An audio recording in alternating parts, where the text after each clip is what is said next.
Welcome to the Football Game Plan College Football Tailgate Show presented by Football Game Plan. I am David Hassagen. I am joined, as always, by the czar of the playbook, Emery Hunt. Week 6 saw some teams in the top 10 across all divisions, for the most part, go unscathed and setting up what is sure to be an intriguing Week 7. But we will talk about that later on. First, we're going to go a little bit different start to this week's show because last week there were some very important political stories that will potentially impact college athletics forever. Last week, California Governor Gavin Newsom signed the Fair Pay to Play Act. Starting in 2023, athletes across all divisions and all sports in California will be able to profit off their name, image, or likeness. This could range from major endorsements from Nike or McDonald's to signing autographs at a local business or even selling t-shirts and sports lessons over social media. 10 other state legislatures have at least discussed similar proposals, including Pennsylvania, Florida, and Colorado. The NCAA, as well as leaders from the conferences and universities that are NCAA members, are very much opposed, saying the law would, quote, cause confusion among current athletes. They have also gone so far as to send letters to the California legislature and Governor Newsom, threatening that if the law goes into effect as written, California schools will be prohibited from participating in NCAA events.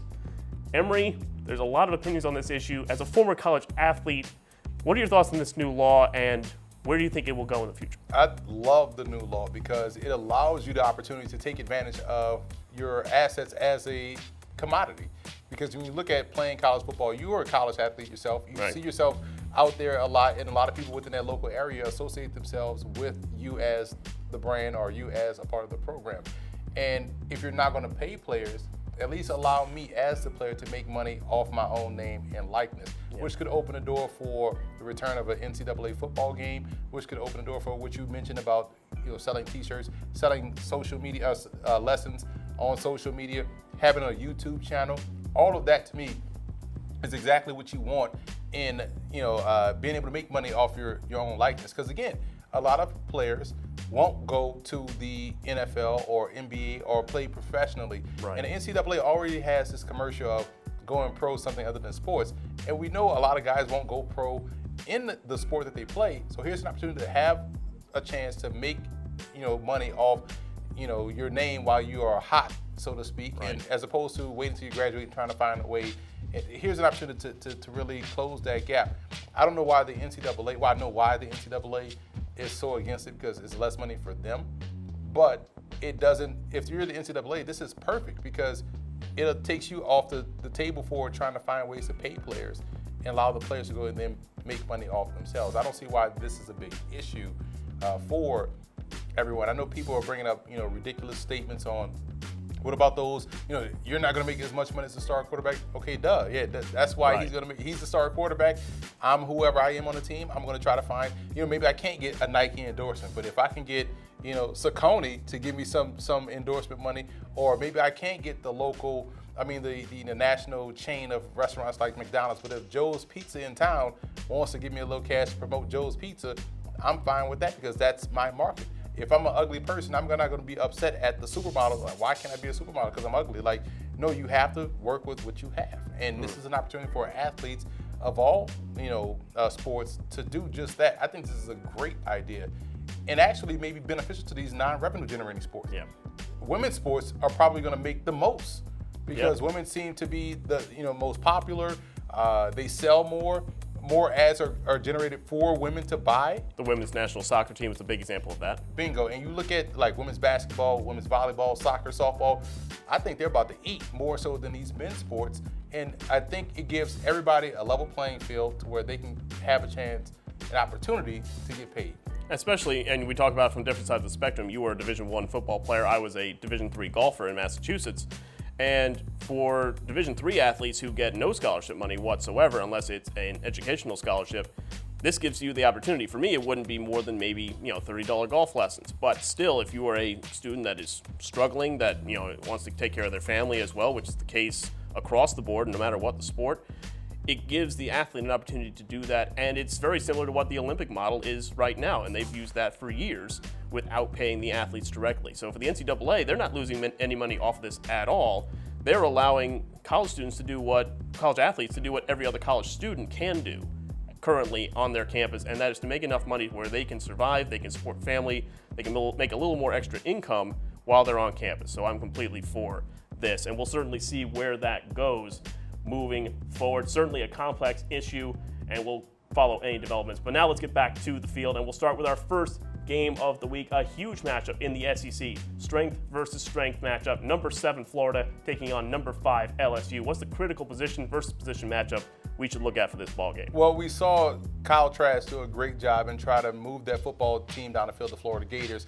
I think the biggest matchup will be the Gators' secondary against these receivers of LSU. Joe Burrow has done a fantastic job in playing the quarterback position for LSU, but you look at Jamar Chase, an outstanding receiver, going up against this Gators secondary.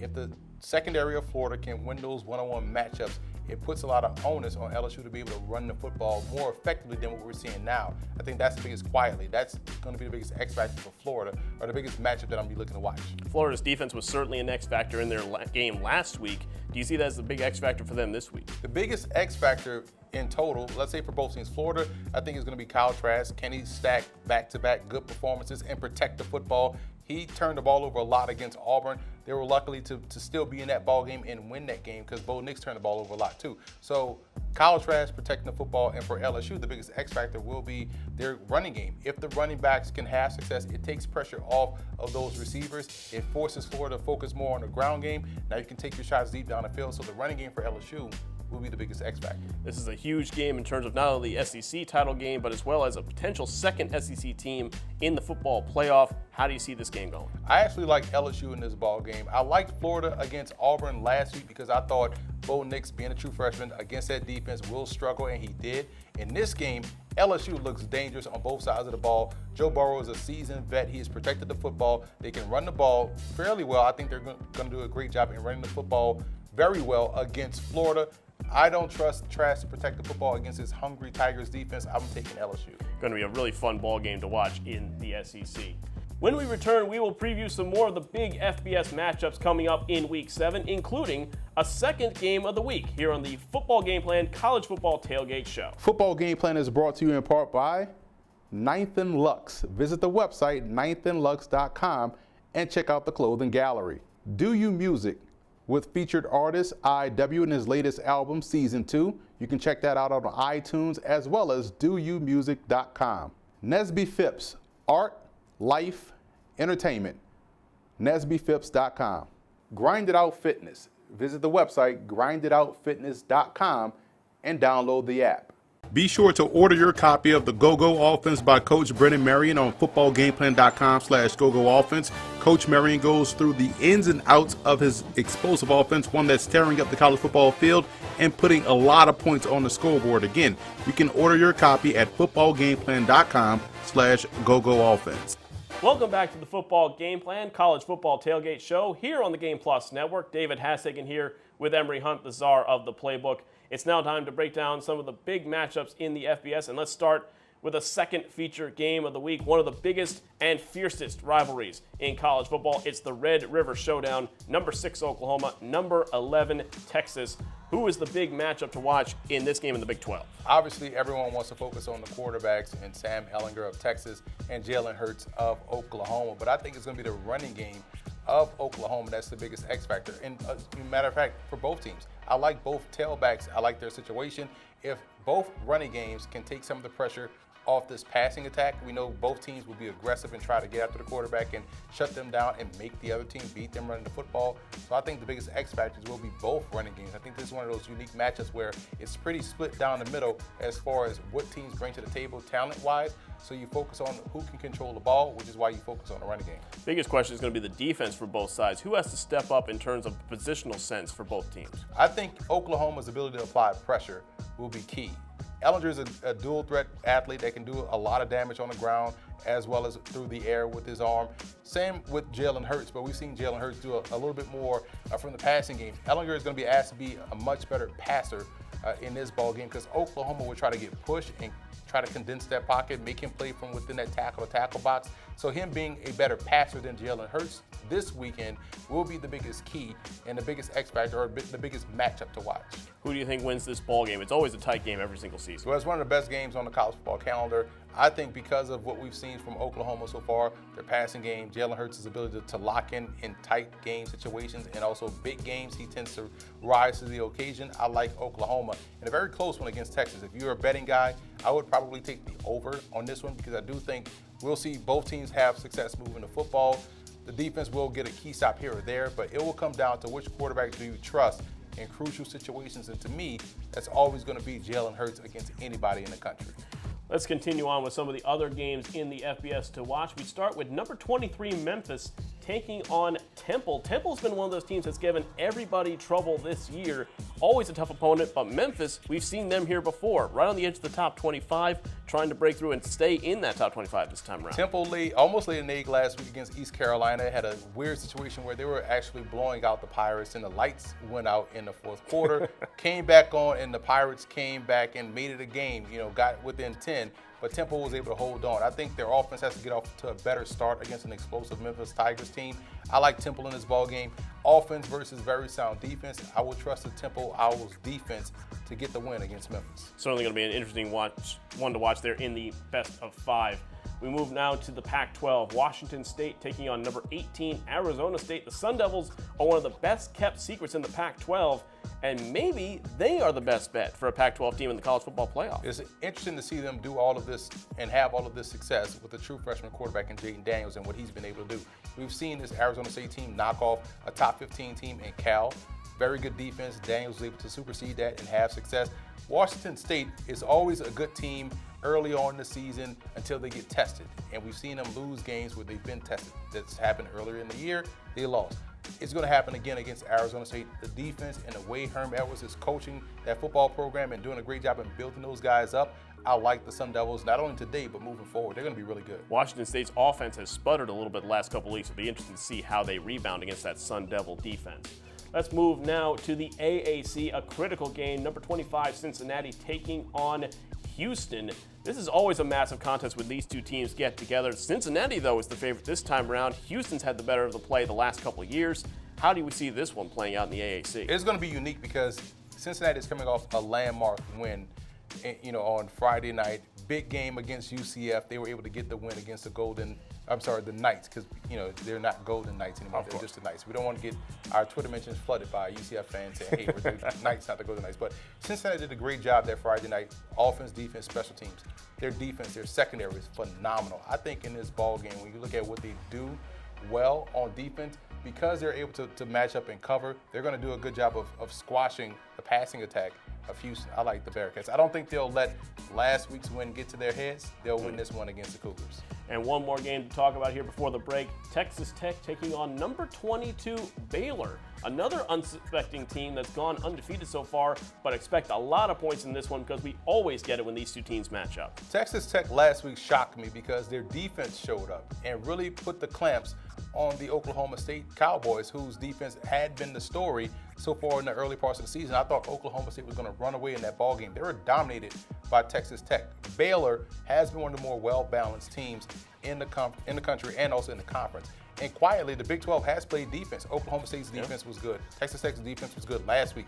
K-State plays good defense. Baylor plays good defense. Iowa State plays good defense. So there's a lot of good defenses being played in the Big 12 this year, which is shocking. Baylor has been the best, in my opinion. So this is going to be a very good game, but I do like the balance of Baylor. I like what they bring to the table on the defensive side. Their assignment sound, they're fundamentally sound. And I want to see if Texas Tech can stack back-to-back good, productive, and competent defensive weeks. I don't know if it was just a matchup thing against Oklahoma State, but I hadn't seen the Texas Tech defense play like that since Sonny Dykes or Spike Dykes back in the day with Bam Morris and all those guys out there in the old Southwest Conference. This was a good football team they beat against Oklahoma State, but this is even a better team against Baylor. I don't think they have enough guns in the barrel to knock out the Bears. I'm going with Baylor to win. And Matt Rule and what he's done so far at that program. These guys are playing great football. They may be in the mix for an outside shot at the playoffs, if not Group of 6 bowl. Baylor has come back nicely. They had some big troubles, obviously, a few years ago, looking very good once again in the Big 12. After the break, we'll go through the big matchups from across all divisions on the Football Game Plan College Football Tailgate Show. Stay with us. Welcome back to the Football Game Plan College Football Tailgate Show. Emory, let's talk about some more matchups from across the college football universe. We start with a couple more FBS games, starting with number 10 Penn State taking on number 17 Iowa, who was shut down by Michigan last week. It's going to be a very difficult start for the Hawkeyes as they try to go up against Penn State. Yeah, I was shocked that last week played out the way it did. Great defensive battle, 10-3 I believe it was. They lost to Michigan, or 10-7, but it was a very close game. This one, that offensive line of Iowa will be put to the test. Penn State can really rush the passer at all three levels. They have guys on the outside at the corner position that can blitz. They have Cam Brown, the outstanding linebacker, number 6, who's a pro prospect as a junior. Defensive line is littered with pro prospects. So can Iowa protect Nate Stanley back there in the pocket? Can they keep that ground game going to supersede some of the pressure they're going to see from Penn State? I don't think so. I do like the Nittany Lions to win this one. Going to be a tough back-to-back weeks for Iowa for sure. Let's move now to our next matchup, which is Louisville taking on number 19 Wake Forest. The Demon Deacons looking for some respect. They are 5-0 on the season. They've got one of the most underrated quarterbacks in all of college football. What are we looking for in this ball game? You want to see Louisville's defense have an encore performance. I think they're playing well defensively. Offensively, they're starting to figure things out, but when you talk about Wake Forest and how they run their zone read, they truly slow play it. Sometimes you'll see Jamie Newman ride the running back into the line of scrimmage before either letting it go or pulling it out and throwing the football. So it's very tough to defend Wake Forest. Plus, Jamie Newman, like you mentioned, is one of the more underrated quarterbacks in the country, doing it on both ends. Wake Forest is starting to build that confidence now. They're 5-0, and it's not a 5-0 where they've beaten the Citadel or beaten some other FCS team. They've beaten some big dogs on the block and had to fight through adversity to win some games, like the North Carolina game. So they've done a good job all season long. I think they're battle tested. They'll knock off Louisville, pushing their record to 6-0, making things very interesting in the ACC. The ACC should be put on notice with a win here against Louisville. Moving now to the FCS, a critical game, one of the first big ones that will decide the Ivy League title, undefeated Yale versus undefeated Dartmouth. Dartmouth, we know that their defense is always going to show up. The offense was a question, but Yale this year has come back nicely, and they're going to be a big challenge for Big Green. Yale has the offense, Dartmouth has the defense, but this game will be won along the line of scrimmage. I am a big fan of both sides of the line of scrimmage. Yale's offensive line is excellent. Struther is one of the more outstanding left tackles in the game for the Bulldogs. When you talk about Dartmouth, even though they lose Matt Caskey to the NFL, they're still very good. 4 out of 5 starters return. Defensively, they can really smother the line of scrimmage. Kurt Rawlings, the quarterback for Yale, is one of the best QBs in the FCS. So he's going to have his work cut out for him against his very talented secondary. Now, they're still playing without Isaiah Swan, who's an NFL prospect out there at corner, so he may have some success. I just think the pressure right now coming from Dartmouth and how they control the ball on offense will be too much for Yale. I like Dartmouth. Going to be a big game for sure. Princeton will be watching that one closely.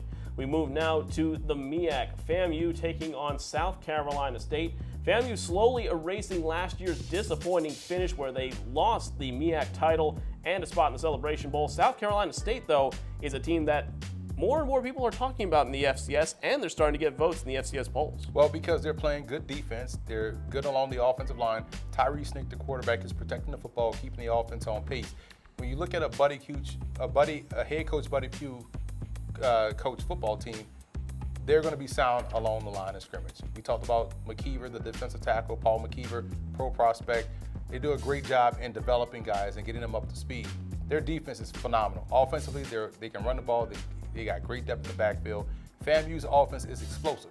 The Rattlers can definitely strike in the passing game. Ryan Stanley has done a great job in protecting the football this year. Defensively, they blitz a little bit more so than what we've seen from them. So I like that aspect of their ability to be aggressive.